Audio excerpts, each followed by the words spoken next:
기근을 피해서 고향을 떠나고 이방 땅에서 남편과 두 아들마저 잃습니다. 시리에 빠져 있는 한 여인의 인생이 사실 우리 앞에 펼쳐집니다. 여러분, 8월 한 달 동안 룻기를 통해서 기댈 곳 하나 없는 깨어진 인생을 하나님께서 어떻게 회복시키시는지, 여러분, 그 여인의 인생을 통해서 하나님을 한번 만나고 싶습니다. 여러분의 인생 또한 여전히 그 하나님께서 동일하신 하나님이시기 때문에 이번 한 달의 말씀을 통해서 혹시 여러분도 그와 같은 부분이 있다면 회복되시는 역사가 있기를 소망합니다. 1절에 보면 베들레헴에 흉년이 들었습니다. 그리고 고향을 떠나서 이방 나라 모압으로 이사를 했습니다. 3절에 보면 모압으로 이사를 하자마자 가장인 엘리멜렉이 죽고 젊은 여인과 두 아이들만이 남겨졌습니다. 5절에 보면 장가를 가서 잘 살던 두 아들이 한날 한시에 죽습니다. 그 당시에는 홀대받던 나오미와 두 며느리만이 남겨지게 되었습니다. 여러분, 이 나오미라고 하는 한 여인의 인생은 비극이라는 말 한마디로 표현하기에는 너무 아프고 서러운 인생입니다. 자, 그렇다면 여러분, 최선을 다해서 도대체 왜 이런 일이 있었을까를 한번 이유를 찾아볼 필요가 있을 것 같습니다. 지금부터 제가 드리는 말씀은 진리가 아니라 신학자로서, 설교자로서 성경에 있는 자료들을 최선을 다해서 여러분에게 참고해서 드리는 제안입니다. 그러므로 혹시 여러분과 의견이 다르시더라도 여러분 이해하고 들어주시길 부탁드립니다. 자, 첫 번째, 베들레헴이라고 하는 곳에 흉년이 있었습니다. 그리고 이 당시에는 사사가 치리하던 때입니다. 원래 베들레헴이라고 하는 것은 빵집이라는 의미잖아요.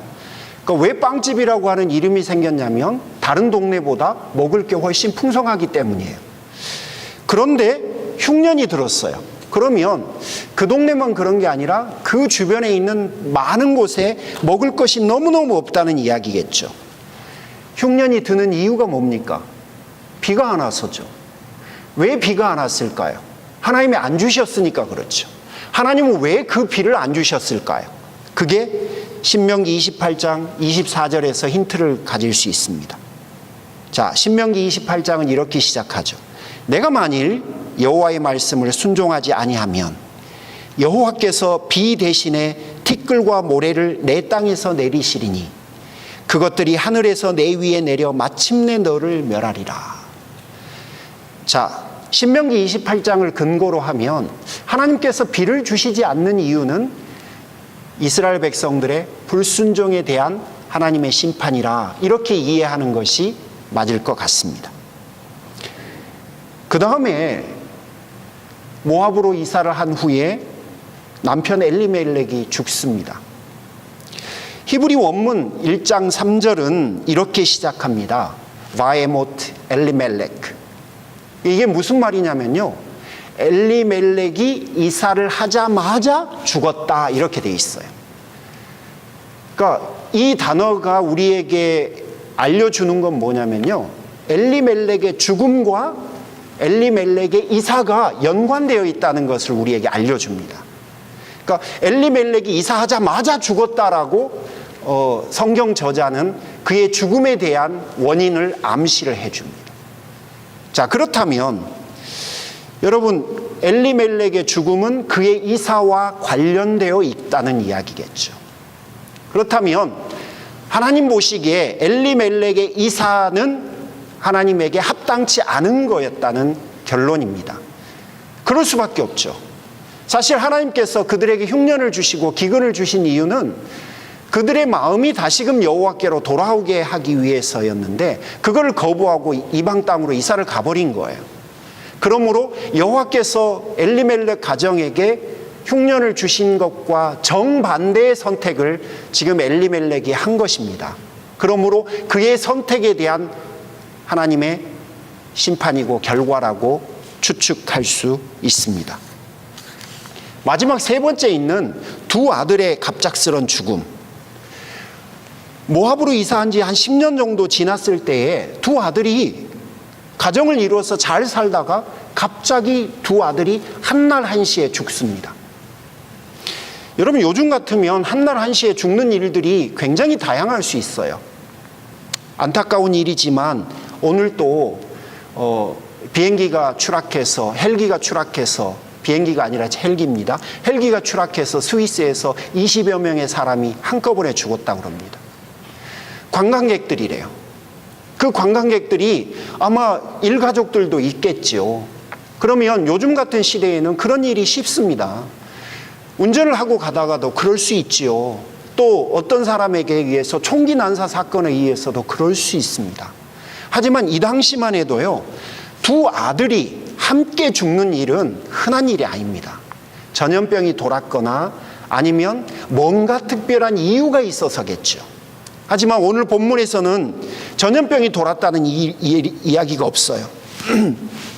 이 둘이 동시에 죽었다는 이야기만 있습니다. 자, 여러분, 둘이 동시에 죽었어요. 동시에 죽었다는 것은 자연사가 아닙니다. 돌연사입니다. 그리고 거기는 우연이라고 말하기가 어렵습니다. 자, 그러면 그 이유와 원인이 무엇인가를 우리는 추정해야 합니다. 출애굽기 34장 16절, 신명기 7장 3절에서 4절, 에스라 9장 등등 수많은 곳에서 반복적으로 하나님께서 당신의 자녀들에게 말씀하셨던 말씀이 이방 여인과 결혼하지 말지어다 라는 말씀입니다.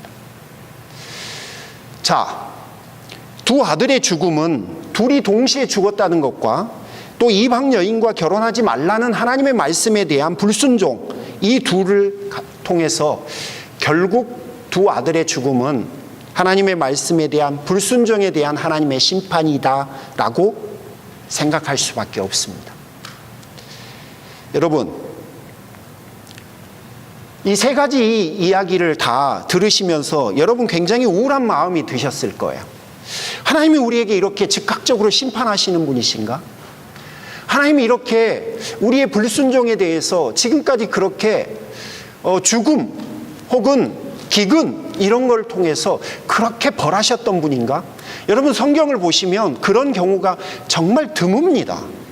더불어서 오늘처럼 즉각적으로 심판하시는 경우는 정말로 드뭅니다. 그래서 혹시 여러분이 선입견을 갖지 않으셨으면 좋겠습니다. 우리가 당하는 어려움들은 하나님의 모든 심판의 결과물이다, 거기까지 가지 않으셨으면 좋겠어요. 그리고 갑자기 돌연사를 했거나 어떤 어려움을 겪으면 그 사람이 범죄했기 때문이다, 거기까지 가지 않으셨으면 좋겠어요. 오늘 본문에 나와 있는 룻기서에 나와 있는 나오미의 이야기는 여러분 굉장히 예외적으로 이해해야 되지 않을까 싶습니다. 하나님은 분명히 성경에 오래 참으시는 분이고 우리를 사랑하시는 분이라고 되어 있고, 또 우리가 범죄했을 때 그분은 바로 우리에게 심판을 행하신 적이 그렇게 많지는 않습니다. 어쩌면 제 기억에 보면 손에 꼽지 않을까 싶습니다. 다윗이 밧세바를 취했을 때 그 아들을 취하시는 것, 또 오늘 본문에 있는 것들, 그리고 제 머릿속에 그렇게 즉각적으로 그분이 벌하시고 심판하시는 경우가 흔치 않습니다. 그러므로 오늘 본문의 이야기는 그분의 특별한 계획이 있으셔서 행하신 어떤 한 예외적인 심판으로 이해를 해야 되지 않을까 싶습니다. 자, 오해하지 말아달라고 여러분에게 말씀드렸습니다. 그 오해가 깊어지면 여러분, 우리는 하나님에 대한 두려움만 너무 깊어집니다. 그분에 대한 두려움도 가져야 되지만 하나님은 우리에게 그렇게 행하신 분이 아니셨습니다. 여러분, 그건 여러분 스스로도 잘 아실 거예요. 자, 이유는 잘 모르겠지만 어찌 되었든 나오미에게는 하나님께서 그렇게 즉각적으로 심판하셨어요.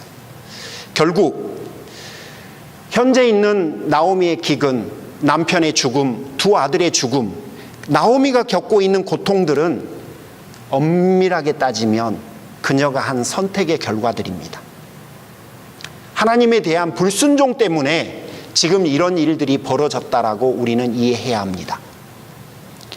자, 그러면 이게 끝인가요? 자기가 받을 벌을 자기가 받았으니 그러면 그걸로 끝인가요? 그럴 리가요. 그럴 리가 없습니다. 혹시 그녀가 지금 고통 중에 있는 것이 그녀가 한 선택의 결과라고 하더라도 하나님은 그런 분이 아니십니다. 4장부터 보면, 아니 사실은 이 이야기가 끝나고 나서부터 보면 그녀에 대한 하나님의 놀라운 일들이 시작이 됩니다. 1장 22절에 보면 흉년 때문에 고향을 등졌던 나오미인데 그녀가 고향에 다시 돌아오자, 그때 돌아오자마자부터 22절에 보면 보리 추수가 시작이 되었다라고 돼 있어요. 여러분, 그녀가 아무것도 가지지 못하고 갔는데, 아무것도 가지지 못한 채 돌아왔는데 고향에서 그녀를 기다리고 있었던 것은 풍성한 수확이었다는 거예요. 그 수확을 누가 만들었냐는 겁니다. 하나님이 만드신 거죠. 나오미가 만든 적이 없습니다. 두 번째는 4장 13절에 보면 남편을 잃은 룻, 그녀를 위해서는 하나님께서 보아스를 준비해 놓았습니다. 4장 17절에 보면 대가 끊겨버린 나오미를 위해서는 하나님께서 룻을 통해서 나오미에게 손주 오벳을 주었습니다. 그리고 요즘 김세훈 장로님처럼 손자를 무릎에 올려놓고 그 재롱을 보면서 즐겁게 살아갈 수 있게 해주셨어요. 4장 22절에 보면 나오미의 손자 오벳에게서 다윗 왕이 나오고요. 마태복음 1장 16절에 보면 그 다윗 왕의 후손으로 예수님이 태어나게 하셨습니다. 여러분, 이게 한 아이가 아니라 오벳에게서 다윗 왕이 나왔고 다윗 왕에게서 나중에 예수님이 나온 거예요. 결국 나오미와 룻은 다윗 왕과 예수님의 조상이 되었고 하나님 나라 구원의 계획을 성취하는 일을 하게 됩니다. 여러분, 이게 1장 1절에서부터 1장 5절에 기록된 나오미의 인생을 볼 때 과연 이런 반전이 있을 거라고 상상이나 할 수 있었을까요? 누가 이렇게 엄청난 해피엔딩이 그녀의 인생 가운데 펼쳐질 거라고 상상이나 할 수 있었겠습니까? 여러분, 1장에서 4장으로의 반전은 나오미나 룻이 만든 게 아닙니다. 나오미나 룻은 그 처절한 절망 속에서 이와 같은 반전을 이룰 만한 마음도 능력도 그럴 의미도 찾지 못하고 절망 가운데 있었던 사람들입니다. 누가 그렇게 만들었습니까? 하나님께서 그렇게 하셨어요. 그래서 여러분 모두의 시선을 사실은 하나님께로 옮겨가시기를 제안드립니다. 나오미처럼, 룻처럼 여러분의 인생 가운데 그런 일이 펼쳐지면 여러분의 시선을 여러분 자신이 아니라 하나님께로 옮기시라는 겁니다. 왜냐? 하나님께서 그녀들의 인생을 바꾸어 주셨기 때문에 그렇습니다. 여러분, 솔직히 성경에는 이런 이야기가 너무 많습니다. 한두 가지가 아닙니다. 룻기서 1장에 나오미가 고통스럽죠. 자신의 불순종 때문이지만 룻기서 2장 4절에 보면 마침 보아스가 베들레헴에서부터 왔다라고 되어 있어요.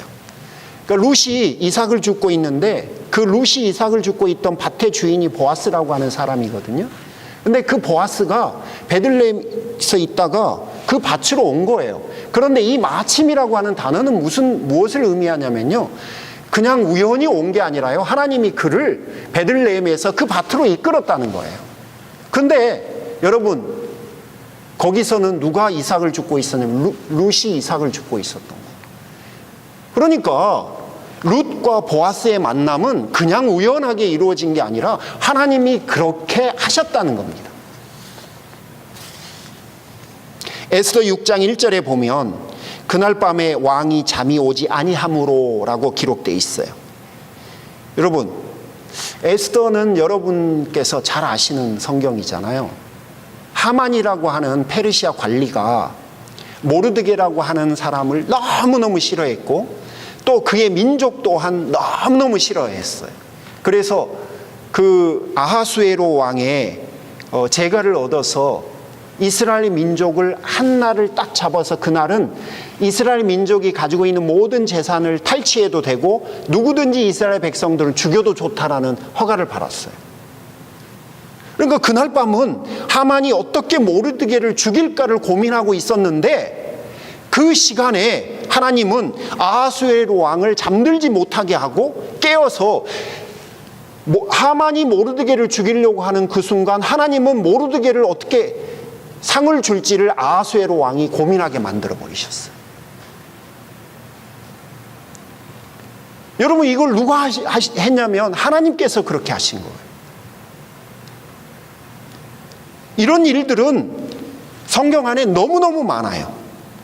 요한복음 5장 17절에서 하나님이 일하십니다. 그래서 나도 일합니다. 하나님이 일하고 계시고 예수님도 일하고 계시다는 거예요. 우리가 잘 아는 대로 그분은 홍해에서도 일하셨고 사자굴 속에서도 일하셨고요. 믿음으로 여리고성을 돌 때에도 그분은 일하셨습니다. 그때에만 일하셨습니까? 그렇지 않아요. 우리가 불순종으로 금송아지 우상으로 하나님을 대적할 때도 그분은 일하셨고요. 불순종이 팽배했던 사사시대에서도 하나님은 일하셨어요. 그분은 우리가 순종의 시간이 있을 때에도 불순종의 시간이 있을 때에도 언제나 항상 일하셨어요.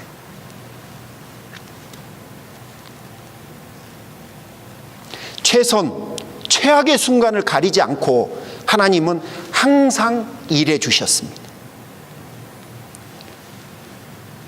나오미와 룻의 인생을 반전시켰어요. 그 둘이 한 게 아니에요. 하나님께서 그들의 인생 가운데 개입하셔서 일하셨다는 사실을 여러분 꼭 기억해 주셔야 해요. 하나님을 향한 찬미와 찬양의 제사를 드릴 때만 일을 하셨던 게 아니라 우리가 하나님을 대적하기 위해 금송아지를 만들고 있을 때에도 일하셨다는 사실을 꼭 기억해 주셔야 해요. 하만이 모르드게를 죽이려고 계획하고 있었던 그 순간에도 하나님은 그 모르드게를 어떻게 상을 줄까를 고민하게 만드셨던 분이 바로 하나님이세요.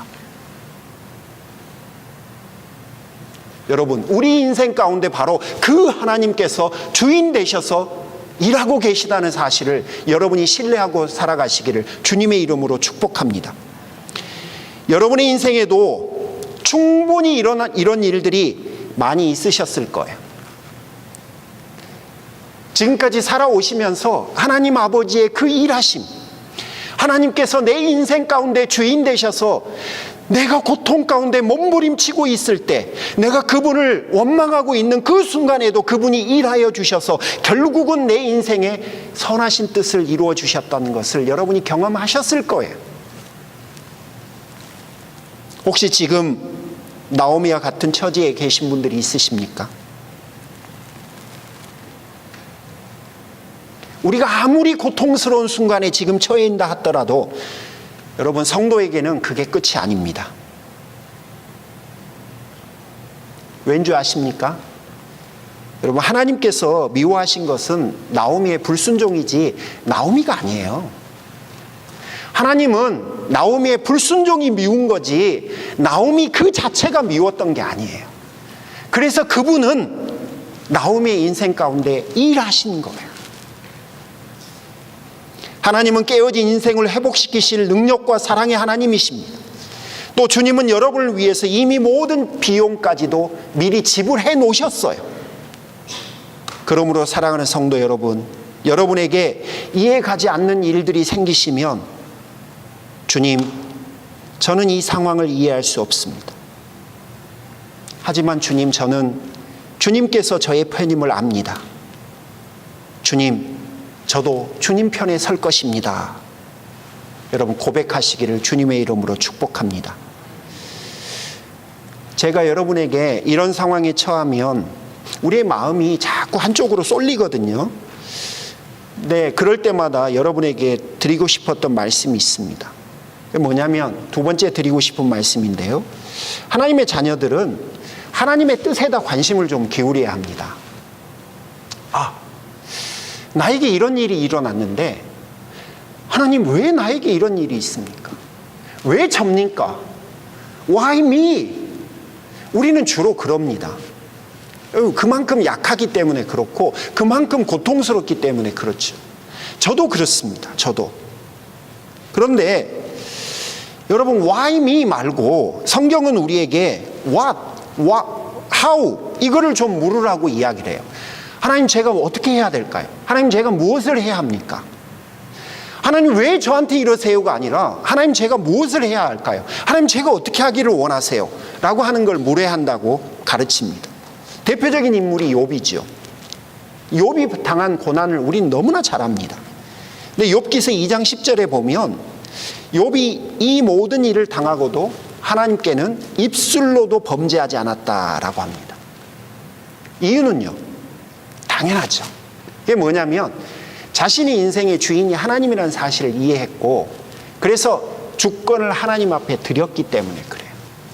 그러니까 왜냐고 묻지 않았고, 그는 그 가운데 하나님이 뭘 어떻게 원하시는지, 무엇을 하기를 원하시는지에 집중했어요. 그래서 원망이라고 하는 걸 하지 않았습니다. 우리가 왜 접니까? 라고 하는 단어에는 사실 원망이 담겨 있거든요. 이해가지 않는 것에 대한 이해를 요구하는 거거든요. 하지만 우리가 하나님이 우리 인생의 주인이라는 사실을 인정하고 나면요, 이해를 요구하기보다도 그분이 주인이시고 그분이 신실하시고 그분이 선하신 분이기 때문에 나를 얼마나 사랑하는 분인지 알기 때문에 내가 그것을 통해서 알지 못하는 그분의 뜻이 무엇인가에 집중하려고 노력을 합니다. 그래서 하나님의 사람들은 그 순간 why라고 묻지 않고 what 혹은 how를 묻습니다. 오스왈드 챔버스의 권면입니다. 예수님은 언제나 아버지가 옳다는 것을 인정했습니다. 주권을 인정한 거죠. 그런데 우리는 정말 그러한지 이런 일이 있을 때마다 의심부터 합니다. 시련을 당할 때 왜 이런 일이 내게 생겼지? 왜 내가 어둠 속으로 곤두발질을 당해야 할지? 이런 이야기를 말하기 시작하면 우리는 지금 위험해지고 있는 것입니다. 오히려 그때마다 하나님의 아들이 철저하게 나를 붙들고 계시다는 것을 우리가 믿어야 합니다. 그리고 무엇을 해야 될지를 여쭤봐야 합니다. 그리고 그분의 뜻이 무엇인가를, 내가 어떻게 해야 되는가를 그분에게 여쭤봐야 합니다. 시편 23편 6절, 내 평생에, 여러분 5년 동안이 아닙니다. 내가 아픈 순간이 아닙니다. 내가 가난하는 순간이 아니에요. 내가 도움이 필요한 순간만을 의미하지 않아요. 내 평생에 선하심과 인자하심이 반드시 나를 따른다. 평생 동안 그분은 베드로전서 5장 7절에 너희 염려를 다 주께 맡기라 라고 되어 있습니다. 아플 때만이 아니고요,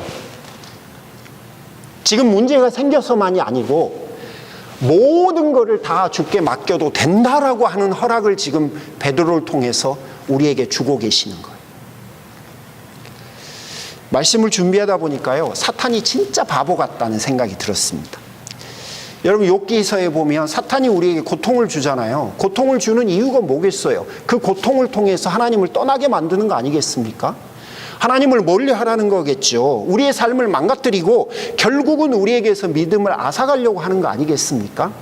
그게 바로 고통을 사단이 우리에게 가져다 주는 이유이지요. 그런데 여러분, 그 모든 고통에는 사실 사탄이 모르는 하나님의 섭리라는 게 숨겨져 있어요. 그 하나님의 섭리가 결국은 나중에 그 고통 이후에 우리 안에 하나님의 뜻이 성취되고 나면 사탄은 결국 손해를 봐요. 맞아요, 틀려요? 근데 사단은 그걸 몰라요.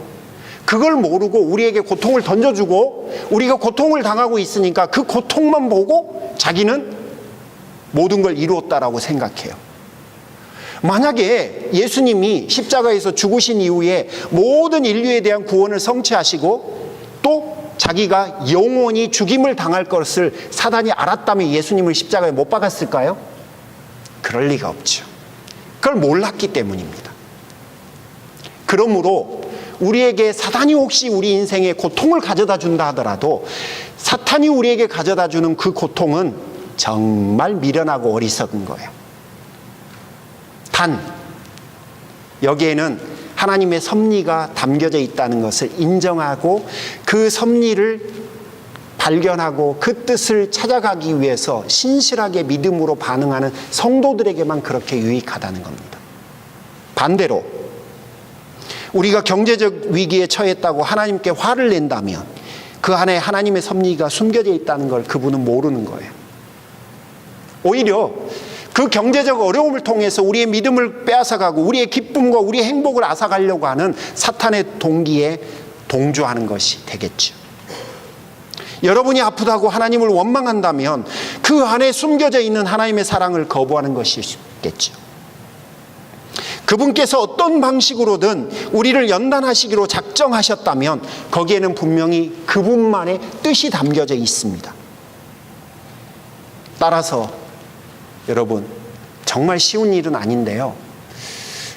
하나님 무엇 때문에 왜 저한테 이렇게 하십니까? Why라고 물음과 동시에 여러분 그 다음으로 한번 가보셨으면 좋겠어요. 하나님, 제가 어떻게 해야 될까요? 하나님, 제가 무엇을 하기를 원합니까? 얼마 전에 제가 개인적으로 저에게 기도 제목이 있어서 짧은 금식 기도를 했습니다. 수많은 일련의 일들 가운데 하나님의 도우심이 절실했어요. 그러다가 제가 문득 깨달은 게 하나 있습니다. 제가 그 기도를 하는 시간 동안 내 소원만 말을 하고 있는 거예요. 하나님, 이거 해 주셔야 해요. 하나님, 저거 해 주셔야 해요. 하나님, 이것도 필요해요. 하나님, 이게 뭡니까? 이러고 있는 거예요. 그러다가 문득 제가 깨닫는 게 하나님의 뜻을 찾지 않고 제가 가지고 있는 소원만 다다다다다 이야기하고 있는 제 자신을 보고 깜짝 놀랐습니다. 여러분, 때로는 그래야 되지만 때로는 하나님의 뜻을 우리가 찾는 것이 옳습니다. 마지막 세 번째는 여러분, 나오미의 인생 가운데 하나님께서 이곳저곳 흩어놓으신 하나님의 은혜가 있다는 것을 여러분이 찾으셨으면 좋겠어요. 아무리 처절한 인생 가운데도요, 하나님은 하나님의 은혜를 이곳저곳에 숨겨놓으셨어요. 다시 말씀드려요. 하나님께서 미워하신 것은 나오미의 불순종이지 나오미가 아니었습니다. 그러므로 그녀의 불순종을 그녀의 삶 속에서 제거하는 것이 하나님의 목적이지 나오미를 인생에서 제거하는 게 목적이 아닙니다. 하나님께서는 그녀의 인생에 뿌려놓으신 그 은혜들을 우리가 눈으로 확인하면 확실해져요. 그 은혜들이 첫 번째는 룻기서 2장 4절에 보면 베들레헴에 있었던 보아스를 밭으로 이끌어서 룻을 만나게 하신 것 또한 하나님께서 그녀의 인생 가운데 흩어놓으신 은혜라는 거예요. 1장 22절에 나오미 일행이 예루살렘에 도착하기도 전에 그곳에 먹을 것을 만들어 놓으신 게, 예비해 놓으신 게 바로 하나님의 은혜라는 겁니다. 2장 2절과 4장 15절에 보면 무엇보다도 나오미 인생의 중요한 은혜가 바로 룻이라고 하는 며느리입니다. 시어머니를 공경하겠다고요, 남의 밭에 가서 아침부터 이삭을 줍습니다.